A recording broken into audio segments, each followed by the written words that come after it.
a collective wealth. See that everyone's doing their work and help to make sure that the whole colony will make it to the time. And you know that if someone is a beekeeper will tell you that even when you take the honey from the bee, you have to make sure that you leave it enough for the bees to survive the winter. This one is not for my house, but looks kind of similar. So this is also another, maybe the image that tells us about wealth or prosperity, so have plenty to eat, maybe more than we need.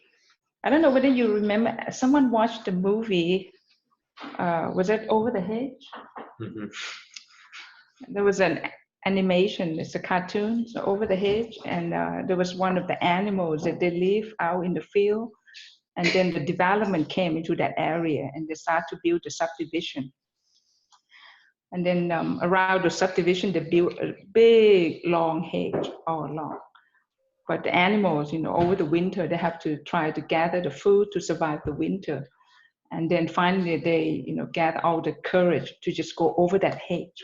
And then the first time they came across this human home, and he introduced the refrigerators. Behold! And he opened up this refrigerator, and all those animals that just collecting little seeds and things for the barks and things for winter, they just look at that refrigerator and it's like, wow, this must be heaven. So, and then this is a common understanding of a lot of people, wealth is represented with money. This one of the currency that commonly used around the world.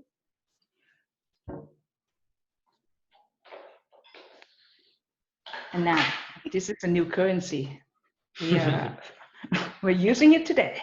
So in case you feel in poverty, you can go and count your toilet rolls. And that might give you a bit of a security in life there.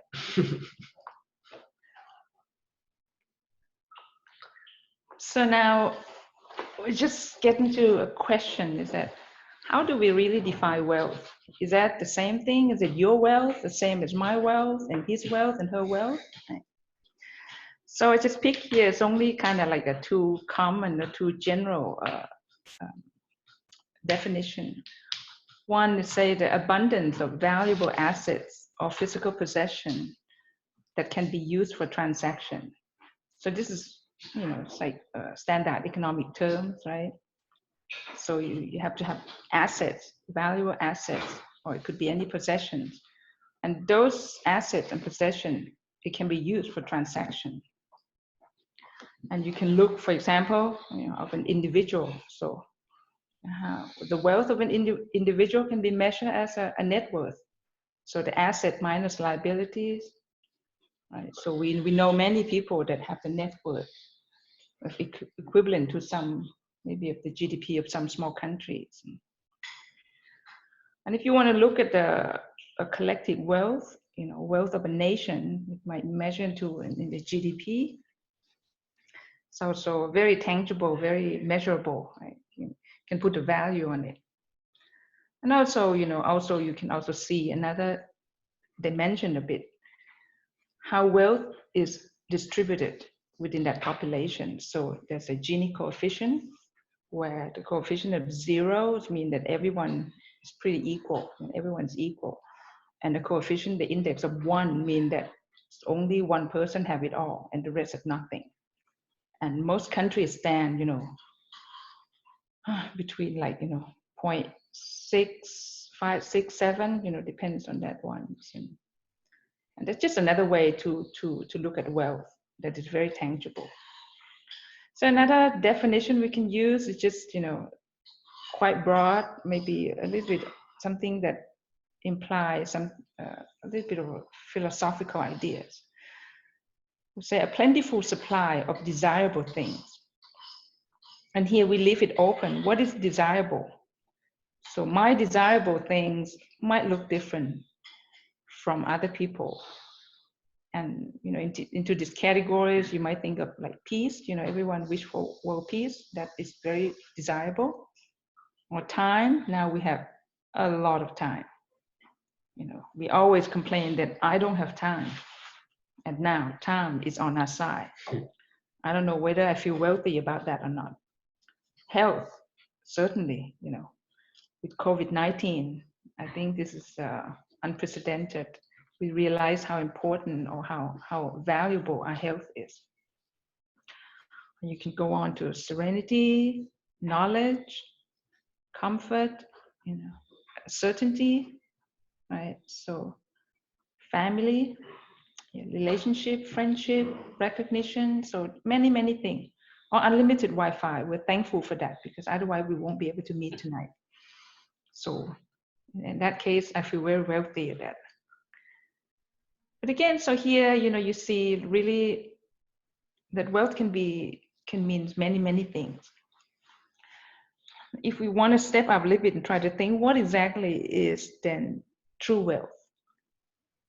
And I think one thing, maybe one aspect has to be that it has to be lasting. It has to last.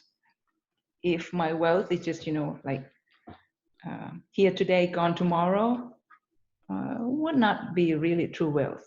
That would be, that's pretty much like a stock market thing, right? I mean, what we have as an asset or the value in that, if you look at it today, it's probably slashed in half.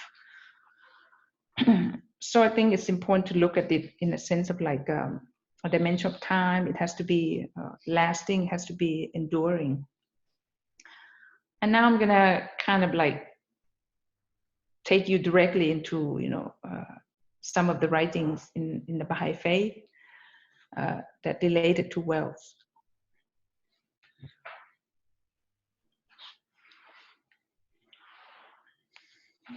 So this one is from Abdu'l-Baha. And for those of you who are not familiar with the name, so Abdu'l-Baha is the son of the founder of the Baha'i faith. So he's the son of Baha'u'llah. And he have he was a center of the covenant. So when Baha'u'llah, who is the founder of the faith, passed away, so he appointed Abdu'l-Baha as his successor.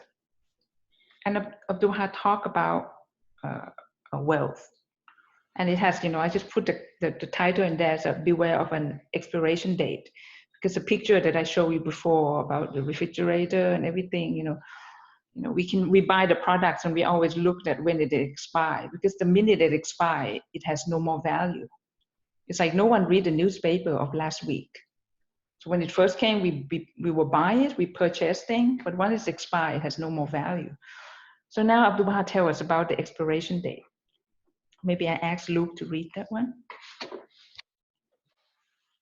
This earth's happiness does not depend upon wealth. You will find many of the wealthy exposed to dangers and troubled by difficulties, and in their last moments, upon the bed of death, there remains the regret that they must be separated from that to which their hearts are so attached.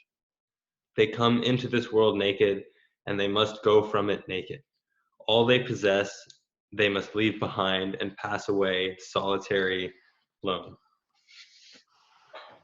So it's kind of like, it make all the previous discussion just nonsense, right? So we talk about wealth. So Abdu'l-Baha say,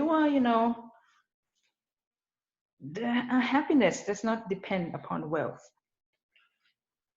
And why is that so? Because, this is something that it doesn't go with us in the next world. So we will have to separate from it, sooner or later. And the sentence say that they come into this world naked, and they must go from it naked, in the sense of like no possession, no earthly possession will go with us. Right? So we also have to leave behind. We actually even leave our body behind. So I mean, it's not even a naked body doesn't come with us.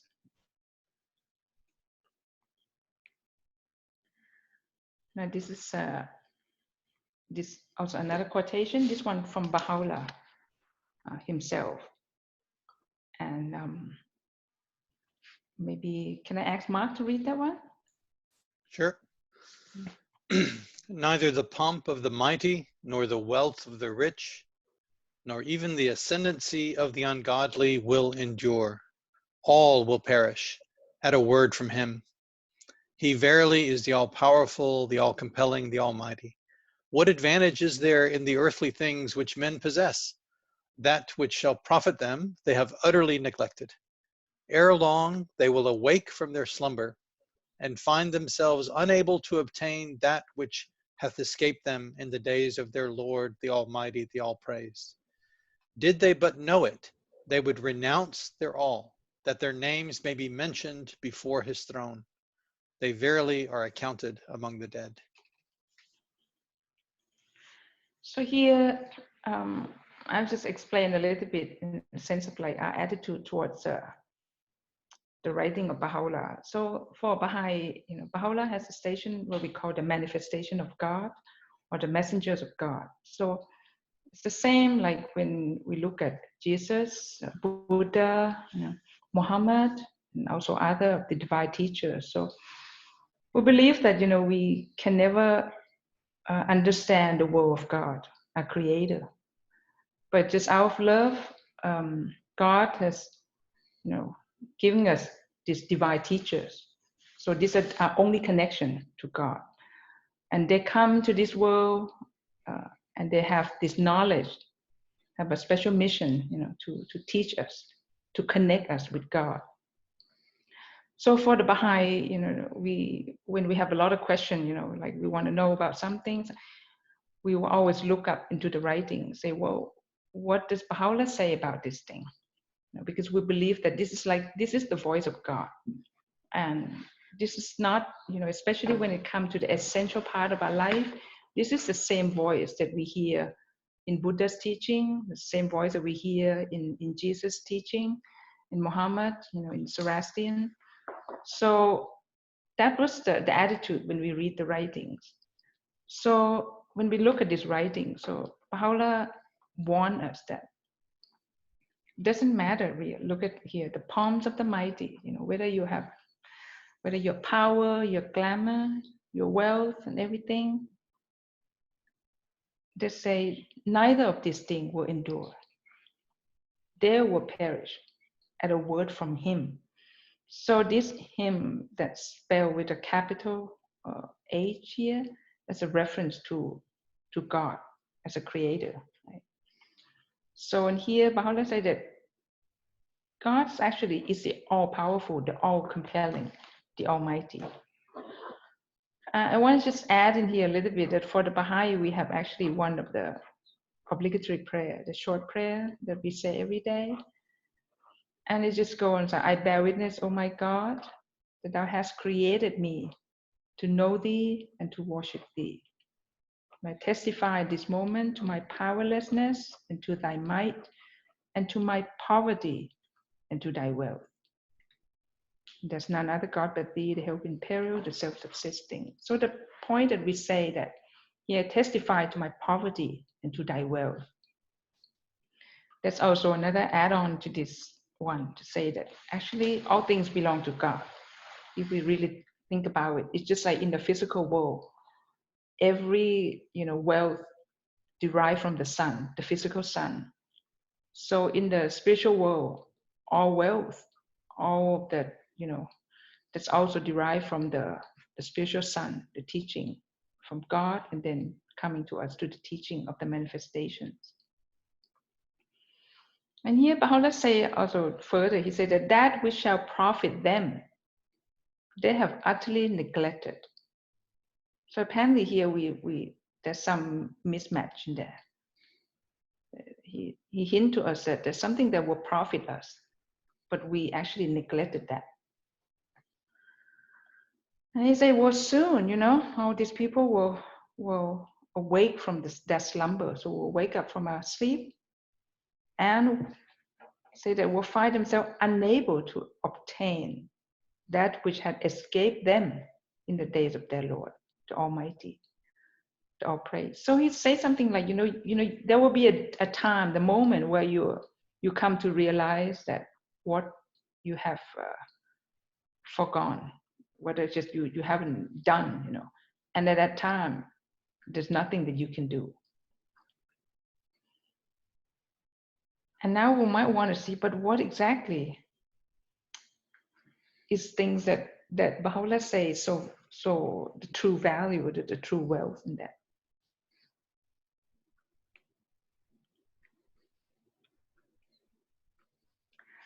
So this one is also from Baha'u'llah. So Eric, you want to read that?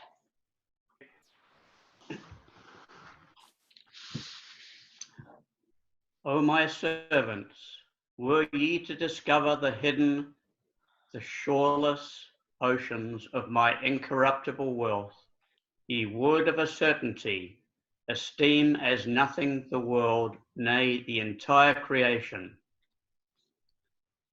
I'll read that again. O my servants, were ye to discover the hidden, the shoreless oceans of my incorruptible wealth, ye would of a certainty esteem as nothing the world, nay, the entire creation.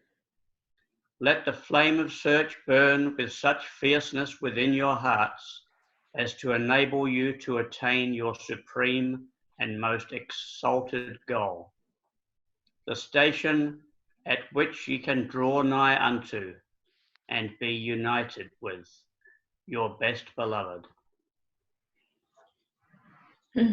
Thank you. So here Baha'u'llah compared that there's a hidden ocean of God's wealth. Yeah. So when it says hidden, shoreless ocean of my incorruptible wealth. So this is, I mean, to me, when I read this one, that's why I have the idea of like the true wealth. It's the wealth that will really profit us, that is good for us. It doesn't really have any, hidden thing behind it. And he said that if you discover this, everything else, you will see it as nothing. It will have no value anymore in your eyes. And Baha'u'llah asks, so, let the flame of search burn within your heart as to enable you to attain your supreme and most exalted goal.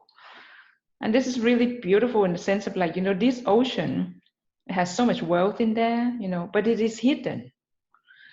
And it requires an effort on our part that we really, really have to want to see it, want to attain it. And we can discuss later on, what do we have to do, and that, when we attain that, that is the station that you can draw nigh into and be united with your best beloved.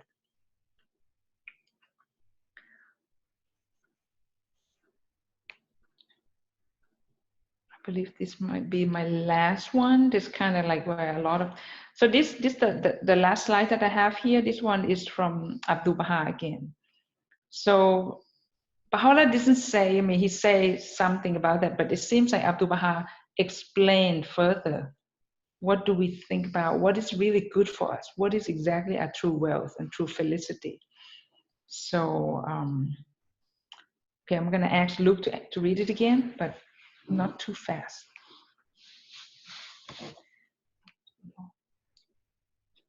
It is clear that the honor and exaltation of man cannot reside solely in material delights and earthly benefits. This material felicity is wholly secondary, while the exaltation of man resides primarily in such virtues and attainments as are the adornments of the human reality. These consist in divine blessings, heavenly bounties, heartfelt emotions, the love and knowledge of God, the education of the people, the perceptions of the mind, and the discoveries of science. They consist in justice and equity, truthfulness and benevolence, inner courage and innate humanity, safeguarding the rights of others and preserving the sanctity of covenants and agreements. They consist in rectitude of conduct under all circumstances, love of truth under all conditions, self-abnegation for the good of all people, kindness and compassion for all nations, obedience to the teachings of God, service to the heavenly kingdom, guidance for all mankind, and education for all races and nations. This is the felicity of the human world. This is the exaltation of man in the contingent realm. This is eternal life and heavenly honor.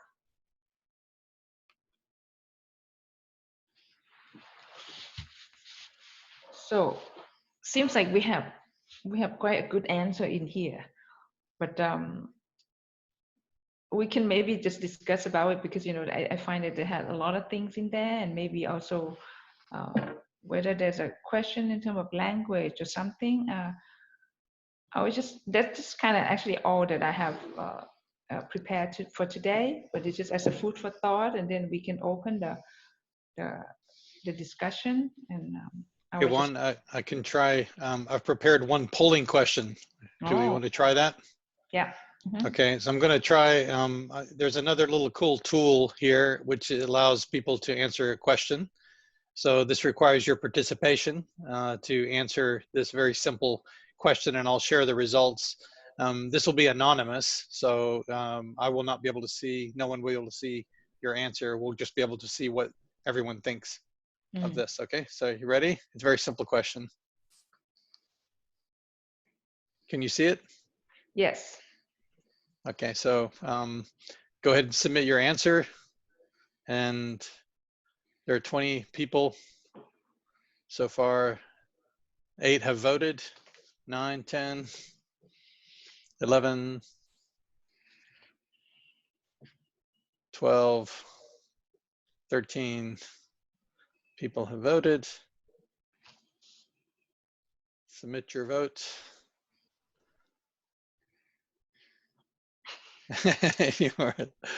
Okay, I'm going to end the polling here. Not everyone's voted, that's okay. And I'm going to share the results. Can you see the results?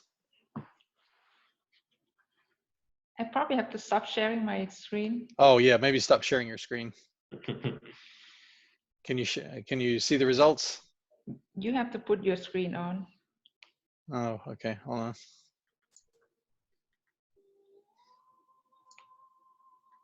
Okay, let me try again now. Can you see? You can see now. Mm-hmm. Okay, so pretty clear answer, at least for this group. Yeah. So that's interesting. Okay, now, so maybe we can do for just to moderate the discussion, if you want to make a comment, just you can raise your hand. And if you click on participants, you'll be able to raise your hand, I think. Yes. Or physically raise your hand, and I'll just unmute. Mm-hmm.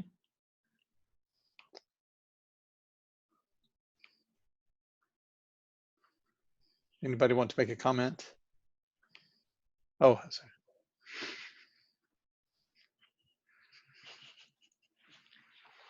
Oh, Seema. Okay, hold on. All right, go ahead, Seema. Okay, I like to just mention this, that I do believe, and I have read, that Baha'u'llah also has mentioned that wealth is required after that you have the knowledge of it. That the wealth is, especially when I look at that, when we think of bringing the new civilization, we cannot just do it in absolute poverty. We have to do it with a lot of material means, and that is required for us. But after that, we have the wisdom and the knowledge of how to actually dispense it without being attached to it. Yeah, I think that's a really good point. It's certainly we're not discouraged to have material means and to do well materially and all of that. But I think that's the key point, is about being attached to it, being overly attached. And have the wisdom. Have the wisdom, exactly, to not the be wealth overly is attached required. To that, exactly. There's one, can I share one thing that was from a talk by Mr. Naqshbandi, by Ali Naqshbandi. There was there's actually a tablet by Baha'u'llah that's not been translated into English yet, that Mr. Taherzadeh mentions, and it's interesting. It's kind of about detachment, but in that tablet, Baha'u'llah says that between man and God, there is a ladder, and on this ladder, there are 3 steps on the ladder. So the first step, the first of those steps on this ladder to reach God, is to be detached from all material things. Right? That's step 1. To be detached from all material things. We all have to pass through that step in order to make our progress to get closer to God. The second step is also interesting. The second step is to be detached from the benefits of the next world. So even the next world we can't count on. So which is a bit tough, like we're supposed to already give up everything on this world, but now we also have to give up the benefits of the next world as a second step. And I guess that means not to be attached to, not to do things just for the reward, right? We should be following all of those good laws and admonitions that were on that passage from Abdu'l-Baha. We should do that out of the love of Baha'u'llah and not because we want to be rewarded. And then the third step is to be detached from the world of names, meaning titles, names, accolades, anything that distinguishes us. So even that has a nuance, a small nuance of reward, right? To even be personally recognized of who we are, our individuality. Even that is something we should detach ourselves from, and to to be completely in love with Baha'u'llah and in love with God. So I thought that was interesting. This point around detachment, which when we talk about wealth is such a key aspect, I think.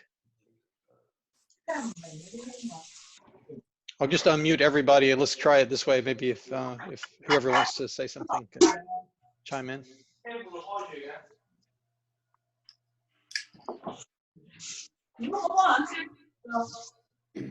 I think another one that's worth mentioning related to wealth is that one thing is that if we look at wealth as the end, then we kind of lose sight. But if we look at wealth as a material means for us to achieve, an end, like which is a well-being, a prosperity, for all, then that in that case, wealth is commendable. But if we, in general, if you see wealth both as a means and as an end, then that is a true attachment. Yeah.